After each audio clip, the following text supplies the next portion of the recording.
За чадахгүйг нь мэдсээрээ албан тушаал ахиулдаг.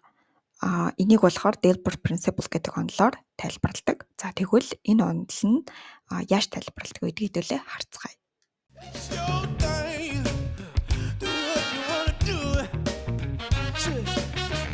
Dilbert principle гэдэг энэ онол нь болохоор одоо альва нэг хүн хариуцж байгаа ажлаа ингээ хийж чадахгүй байхад тэр ажил дээр нь одоо өшөө нэмж хор хохирол учруулахаас нь өмнө өөр ажлын байрлал буюу одоо дэвшүүлээд тэр ажлаас нь ингээ салгаж байгаа.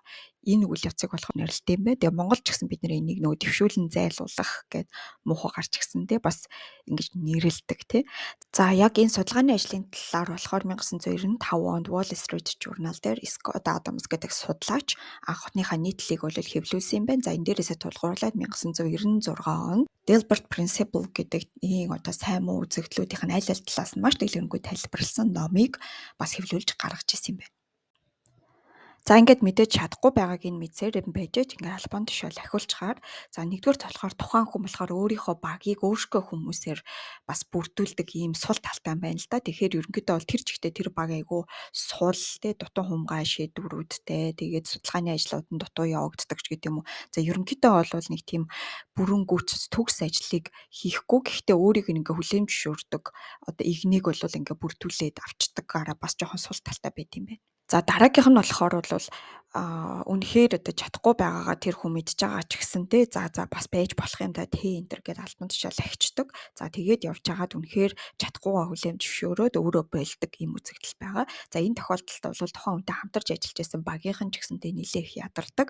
За тэгээд ер нь ягаад ингээд тэр хүнийг чадахгүйг нь мэдсээр идэж албан тушаал ахиулаад тий ингэж энэ процесс яваад байна вэ гэхээр одоо нөгөө шууд ажлаас нь халчиж болохгүй шүүхийн асуудалтай тулгардаг ч юм уу тий энэ нөгөө хуулийн бас зохицуулттай холбоотой дээрээс нэмээд тухайн хүний ур чадвар хүрэлцэхгүй байгааг байгууллага нотолж чадахгүй байгаа. Өөрөөр хэлбэл нэг ур чадварынхаа үнэлгээнүүдийг хийж чадахгүй байгаа ч юм уу ийм тохиолдлуудад одоо энэ Dilbert principle буюу одоо чадахгүйг нь мэдсээр идэж албан тушаал ахиулах гэдэг ийм нөхцөлтөө болвол одоо тулгархаас өөр аргагүй болдог юм байна. За дараагийнх нь болохоор одоо өөрийгөө болж байна, өөрийгөө чадаж байна гэж ерөөдөө бол харах. Гэхдээ мэдээж хамтарч ажиллаж байгаа хүмүүс нь болохоор яагаад юм шийдвэр гаргаж байгаа юм бол яагаад ингэж байгаа юм бол энэс илүү өөр арга байж болохгүй бахтаач гэдэг юм уу тийм ингээд нөө эргэлзээнүүд дунд байдаг бол тэр хүн бол өөрийгөө болоод байна гэж харж байгаа ийм үйл явцыг бол байд юм байна. Тэгээд алинд нь ч байсан ялгаагүй энэ бол байгууллагт ингээд хортой яагаад гэвэл чадваргүй удирдлагууд ингээд асуудал үүсгэж бий болно гэдэг ийм нөхцлүүд үүснэ. За манай Монгол улсын хувьд бол бид нэр хүн ам багтай бүх хүн ур чадвартай байж иж одоо бид нэр илүү сайн амжилттай явах боломжтой. Тийм болохоор яг энэ Dilbert principle Монголд одоо аль болох хамгийн бага хэмжээнд байх хэрэгтэй байх гэж би бодож байна. Яг л бид нэр хүмүүсээрээ ингээд одоо тэр чигтээ явж байгаад энэ хүн чадахгүйгаа мэдрээд явна нэз гэж нэгдүгээр хүлээх цаг хугацаа айгүй хэцүү. Хоёрдугаарт болохоор тэгж хүмүүсийг явуулаад ахаар одоо өөр улс учиг тийм их хүн амтай биш. Тийм учраас одоо хүмүүсээ аль болох илүү сайн коуч үнтэй уулзуулад илүү сайн сургалтын хөтөлбөрүүдэд хамруулад чадахгүй байгааг ур чадваруудыг байгууллага талаасаа нөхөх нөгөө талаасаа болохоор одоо би байгуулгын ажилтан бол би өөрийнхөө чадахгүй байгаагаа хүлээн зөвшөөрөх тий өөрийгөө чадчихээн гэж одоо тархиа нүдээ одоо бүлгүрдэг гэж ярьдаг тэр нэг саарлтуулаа тэ өөрийнхөө юу чадахгүй байгаагаа олж харахаа болох гэсэн үг.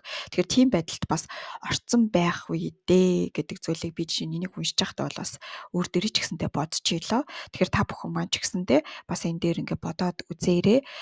Тэгээд хэрвээ дутуу ур чадварууд байгаа бол эсвэл яг юу дутуу байгаагаа мэдэхгүй байгаа бол ингээд ур чадваруудаа ингээд өөр дээрээ үнэлээд үзэх хэрэгтэй. За тэгээ хэрвээ чадахгүй байх юм бол бас мэрэгжлийн нөгөө коучүүдтэй ч юм уу тийм бас эсвэл менторуудтай уулзах эсвэл нөгөө тестүүд өгөх гэд маш олон янзын аргаар өөрийгөө одоо ур чадвар өөрийнхөө боломжийг бол нээж илрүүлэх юм аргууд бол байна.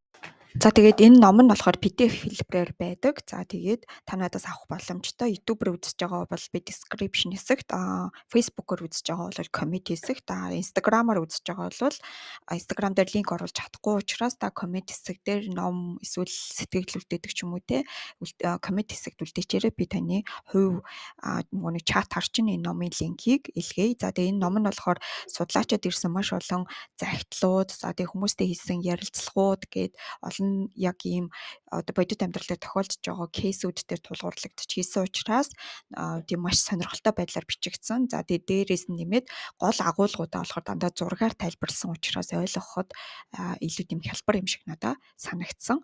За тэгээд бас энэ дэр нэг бодох зүйл нь болохоор яг өөрөө та бас ийм байдалд орсон байх үедээ тэрийгээ бас мдээгүй байх үедээ тэгвэл одоо гаргалгаанууд ч юм уу ерөнхийдөө бол ямар байдалтай байдаг вэ? Одоо байгууллагад ямар хор уршгууд байдаг вэ гэх мэтлэнгийн маш олон зүйлсийн талаар энэ номон дээр бол тайлбарсан байна лээ. Тэгэхээр надад бол маш сонирхолтой санагдсан. За тэгээд өнөөдрийн бичлэг маань энд хүрээд өндөрлөж байна. Өнөөдөр суралцаад маргааш туршицгаая. Дунд чатныхаа менежерүүдийн карьерийн алхам бүрт хамт байна. Өдрийг сайхан өнгөрүүлээрэй. Сараас миний бодол.